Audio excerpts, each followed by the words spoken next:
Did we fall for the shows this time around? Well, I have been going to Under the Radar, and believe me, there's been some great stuff. Starting with Samuel Beckett's All That Fall. It's a radio play about a small Canadian town and its inhabitants. We see an entire diorama of a town and its buildings, houses, churches, and animals. Various items get lit up to give somewhat of an idea of what is going on. We see photographs of the actors beforehand and then just get their voiceovers, just like a real radio play. Basically, what I think is it's about Maddie Rooney on her way to the train station to pick up her blind husband Dan and the town folks she encounters along the way. There is Mr. Tyler on his bicycle, Miss Fit, and Mr. Slocum.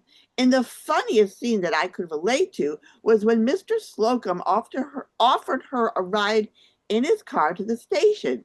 She had trouble getting in because it was so high up. Slocum and Tommy tried lifting and pushing her into the seat. Getting down was just as much of a hardship and a big production number. It reminded me of me trying to get into a taxi. There were some hidden tragedies alluded to in other Beckett tropes. The acting was very good, as one only had the timbre of their voices to paint a picture of the town and its going on. As I am quite the fan of Steve Rattazzi, I could recognize his distinctive voice and was thoroughly amused by his grumpy, trying to be polite demeanor. Normally, I am not a fan of Beckett, but it had this our town feel to it, so I liked it more than usual. However, I still found it confusing not being able to see the actors, so I'm just going to give it a happy face minus. I love Beckett, as everybody knows, and Beckett is about words. It's like, he doesn't have many visuals, like in Waiting for Godot, there's burned out tree there, with bowler hats. It's very minimum. But Acolytus has decided to design it with the beautiful, wonderful, enormous set. And it's by Thomas Dunn. It's just stunning. And it takes away a lot from the words, especially for me, because I definitely concentrated on the beautifully lit houses, little houses, cute little houses lit fantastically by Jennifer Tipton, and then there's a rugged town, and there's tires, and there's animals, and there's like beautiful light outside the windows and the river passing through this town. And I tried to concentrate on the words so many times, but my mind kept wandering, and I was very upset, And I was also wondering, Beckett Estate is very particular about their plays. It's a radio play, and you're not supposed to have all those visuals, but just the sound. And I don't know how they gave the permission to these people. But having said that, the whole effort is enormous, and the direction is very good. But I wish I could see the actors. For the first time in my life, I realized that how important it is to see the faces of the actors and the expressions and all that stuff. So for me, it's a mixed face. Here we are with an author, Christopher Connelly, who has written a book about Helen Morgan, the torch singer, and last of the Ziegfeld girls, or, well, it's like a charade title. You better tell it properly. It's Helen Morgan, the original torch singer and Ziegfeld's last star. And what made you decide to write a book on Helen Morgan? So I'm of a certain age. Before there was Google, I would walk into the library and I knew enough of the Dewey Decimal System. I knew where various books were kept, and I would just wander the shelves and see if anything popped out that interested me. And one day I was looking through, I think it was The World of Musical Comedy by Stanley Green. I was looking through it and was reading about the original production of Showboat. Helen Morgan, who originated the role of Julie in Showboat, she had this high plaintive soprano. And I thought that is the stupidest thing I ever read in my life. Because I'd seen the MGM movie with Ava Gardner. And for me, that was Julie. And then I heard a recording of Helen Morgan. And it changed everything. It changed the whole character. And that fascinated me. And so from that moment on, I went out of my way to find as much information as I could about Helen Morgan. She should be called the unlucky kid. My gosh, she had just the most awful bad luck growing up, one disaster after another. And she died so young too. And it's so sad that she had this alcohol problem. Well, she grew up in Prohibition, and a lot of people ended up being alcoholics from that era, because what you were getting was not good. I guess that's why they called it rock gut. Absolutely, that's what it did. It rotted your guts. But she was extraordinary because she was this incredible torch singer before people were torch singers, and she kind of just started the whole thing. Well, the funny thing was, originally men were torch singers. Come Man, to me, my melancholy baby, that whole thing. But Helen Morgan was the first woman to get that label. And once she got it, it stuck. And so after that, the men became crooners, and all the women who sang sad songs, they became the torch singers. see, you can find out a lot of interesting things on this book of yours because there's so much to hear about. She had this amazing family. I mean, they were constantly getting married, divorced, remarried again, having tons of kids all over the place. It was like, wow, I bet their family reunions were huge. I mean, I'm sure there was. The other amazing thing about Helen Morgan, I think more than any other performer of that era of the 20s and 30s, she was everywhere. I mean, she truly was a working actor. You can read a book about, Clark Gable and you'll learn a lot about the movies. And you can read a book about Ethel Merman and you'll learn a lot about Broadway. But Helen Morgan, she was on Broadway, she was in radio, she recorded, she was in films, she was in vaudeville. She was everywhere and often working two and three jobs at the same time. So if you want to know what it was like to be working as an actor in that era, this is the book for you. Well, thank you for joining us and bringing Helen Morgan to our attention again. She should be, lauded more and known more. So now people will know her. That's my goal. And thank you for having me. I've had a wonderful, wonderful time. Thank you. Jose Wiegand Klein's falling out at Under St. Mark's begins with a breakup and a suggestion from a therapist. Turn your journal into songs. Sing them somewhere safe. So, Alex, our lovely protagonist, takes her heartbreak to a weekly open mic night at a dive bar called The Lounge. It's messy, it's funny, it's awkward, and it's where she meets Rock, a charismatic musician with talent, charm, and a past that's anything but simple. What starts as therapy becomes collaboration, then connection, then something a little more complicated. The entire musical unfolds during that open mic night, with the audience invited into the bar itself. Performers mingle, chat, hand you props, and occasionally recruit you into the band. Yes, I played percussion. Yes, I was essential. At first, the songs feel casual, exactly what you'd expect at a real open mic. Then, almost without warning, the story sharpens, the music deepens, the emotional stakes rise, and suddenly you're very invested. With a live instrument playing cast and a score blending rock, folk, and country, Falling Out captures the vulnerability of sharing your story with strangers and the quiet power of being heard. It's not perfect, it's human, and that's what makes it worth listening to. Falling Out. I'd happily go back to the lounge again, and you can too through February 1st at Frigid's Under St. Mark's Theater. I give this show a huge Happy Face Plus.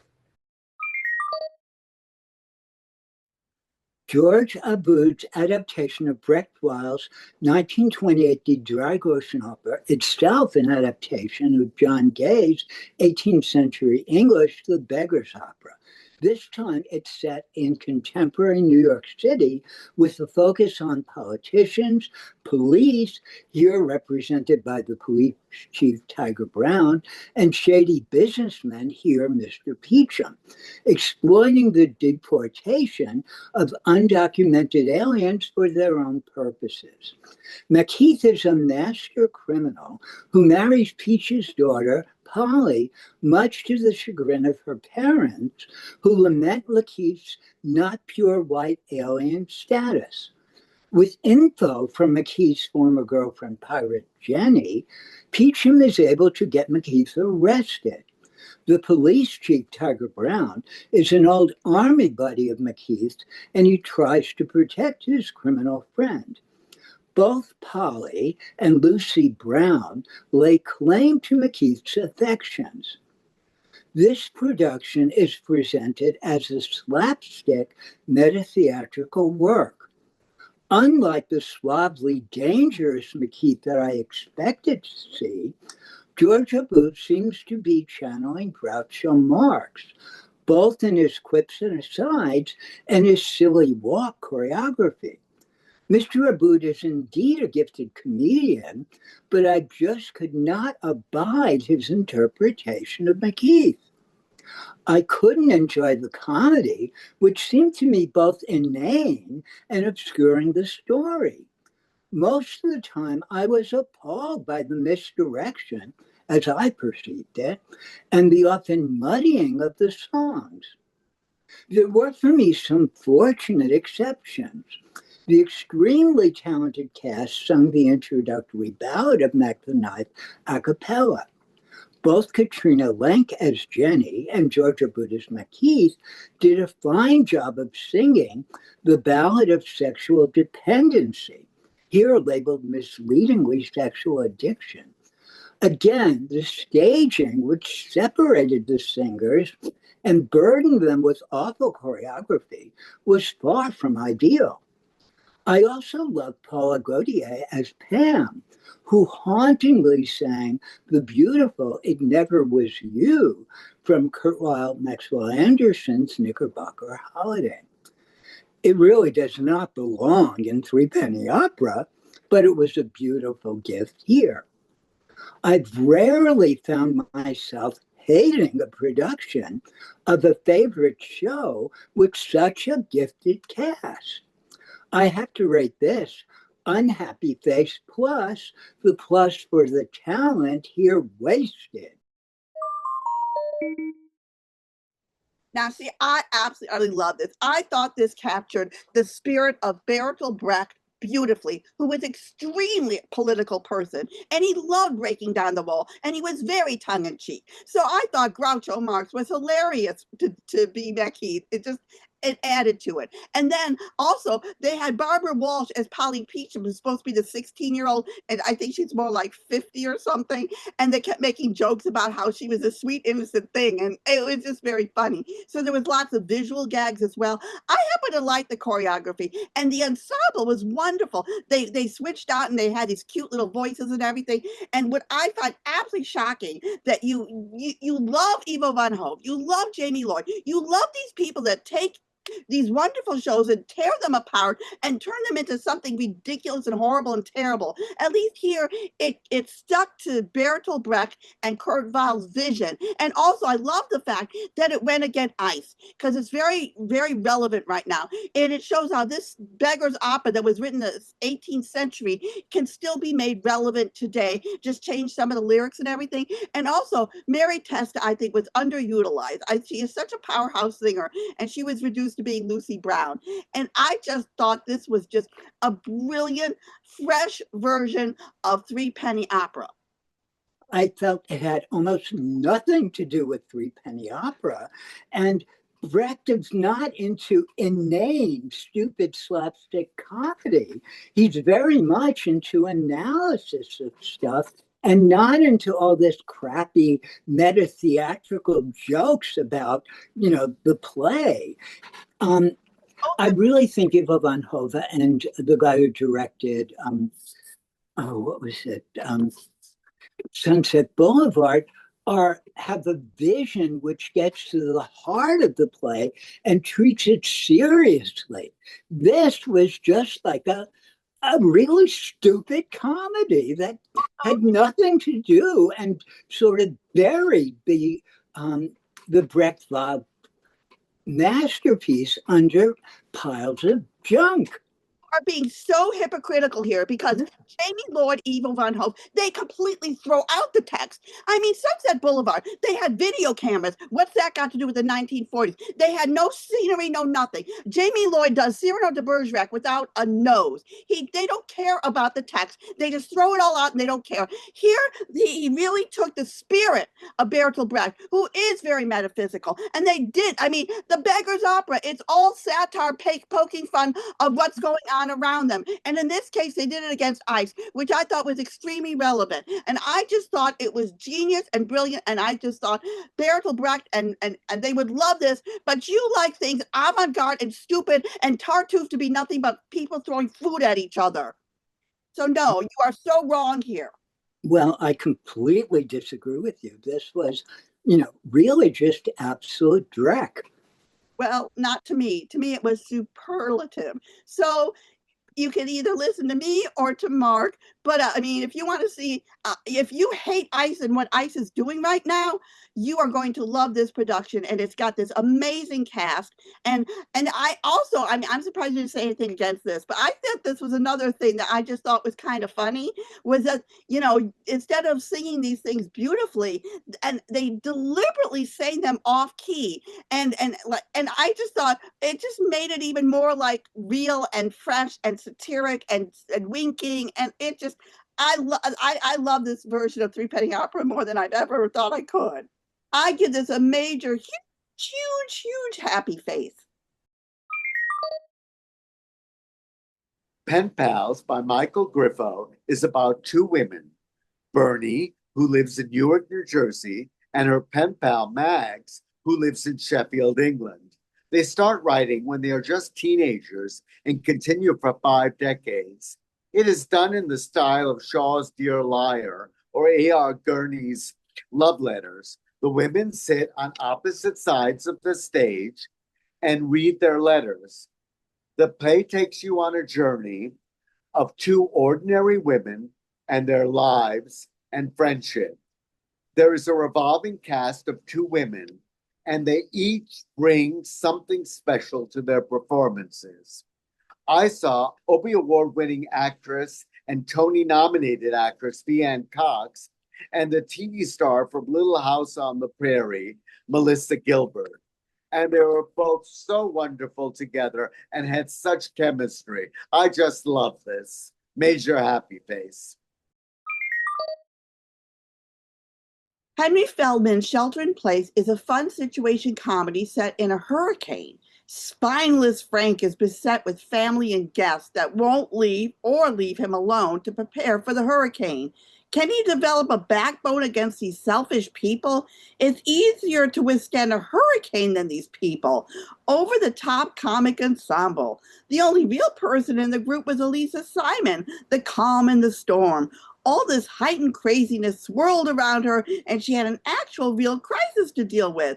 Joan Kane directed this with aplomb. There's no place like this show. Happy face minus. Currently at 59 East 59th Street Theater, they are performing Juxtapose, a theatrical shadow box, based on the artistic works of Joseph Cornell, who was an eccentric artist who used to pick up bits and pieces of things from the streets and create these basically boxes with them. He made astronomy labs, he used vintage photography, little animal figurines, discarded toys, and he called them his shadow boxes. And they have based this work, which is a series of 5 vignettes, on the concept of a shadow box.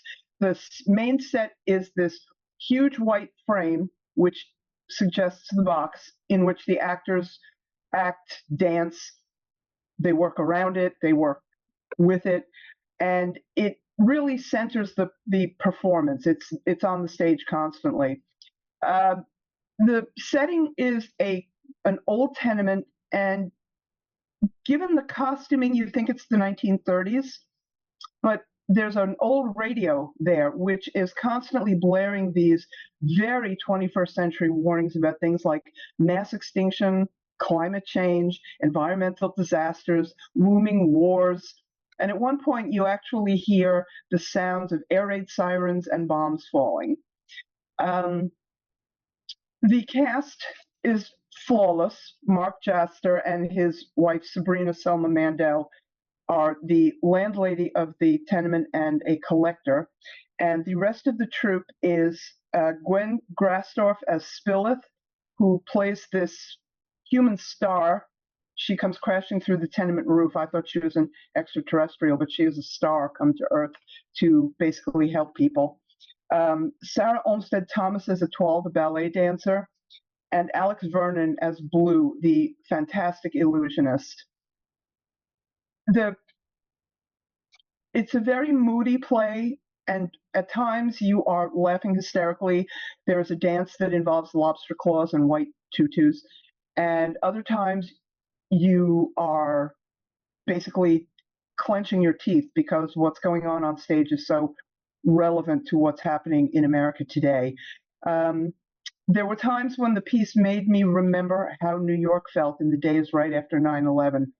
It was unquieting, it was unsettling, but it's an extremely worthwhile play to see because it's flawlessly performed, and it ends on I don't want to say an upbeat note, but it ends on a hopeful note that maybe we can get out of this after all. It's playing through January 25th. I would give it a happy face and recommend that you go see it. Moliere's Tartuffe has been given a hilarious tweaking by Lucas Knopf about that super pious hypocrite upending a family. Orgon and his mother have been completely taken in by Tartuffe to such an extent that they refuse to listen to the rest of the family and even the maid Doreen how pernicious Tartuffe is. The mom, played with over-the-top comic bravado by Bianca Del Rio, delivers a scathing rebuke to each of the family members and departs in a flounce. Orgon's wife Elmire must endure Tartuffe's lustful advances. Orgon wants his timid daughter Marianne to marry Tartuffe, even though she loathes him and loves and is betrothed to Valère. Marianne's brother Dami is hot-headed and wishes nothing more than to give Tartuffe a severe beating. Cléant, Elmire's brother, tries to be the voice of reason and tries to convince Orgon to see the folly of his love for Tartuffe to the detriment of his family. Nothing, and I mean nothing, seems to persuade Orgon what a monster Tartuffe is.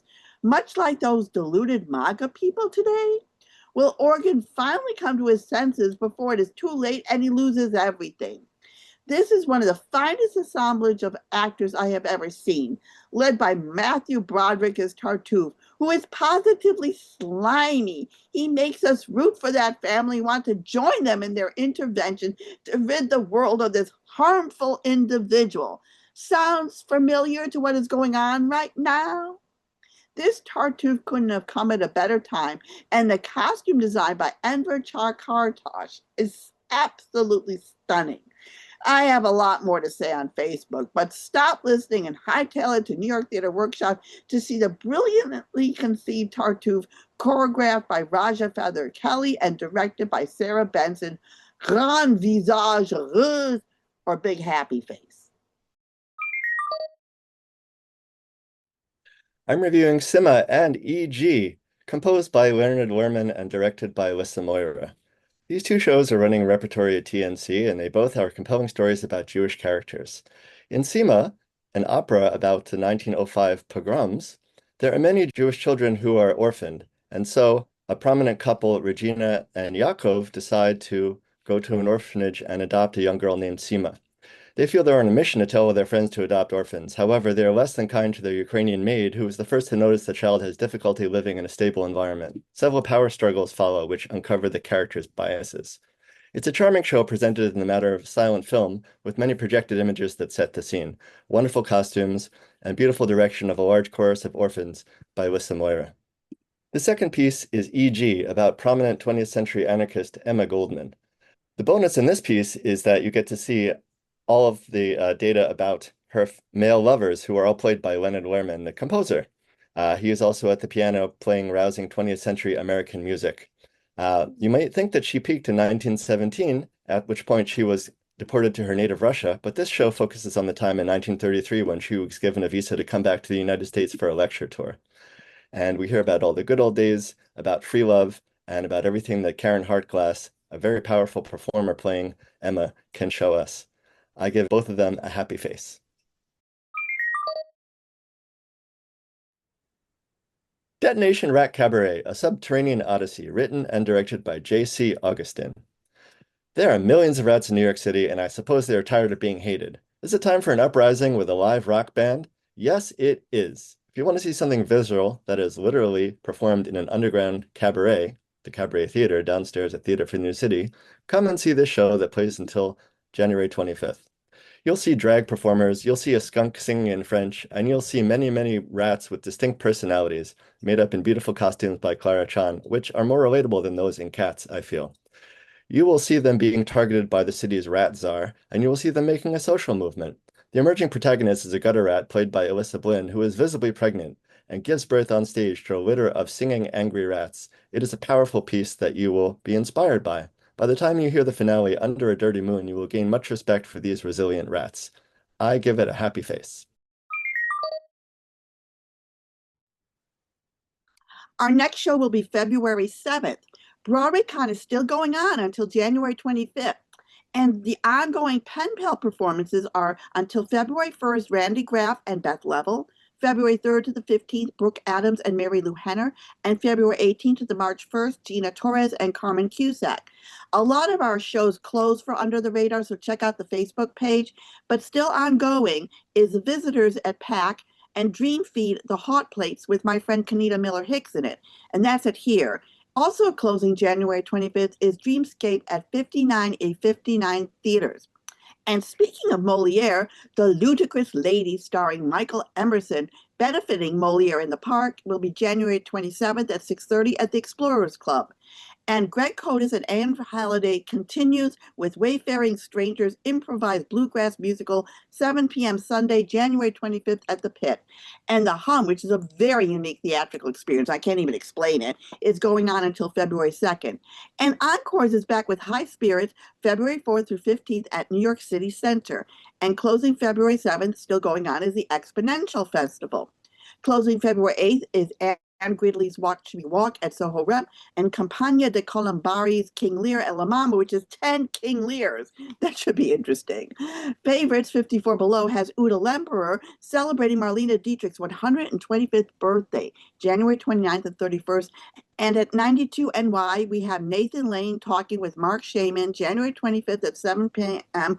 over Mark Shaman's memoirs, Never Mind the Happy, Showbiz Stories from a SOAR winner. And an evening with Laura Benanti will be January 29th at 7:30, and lots going on at Soho Playhouse.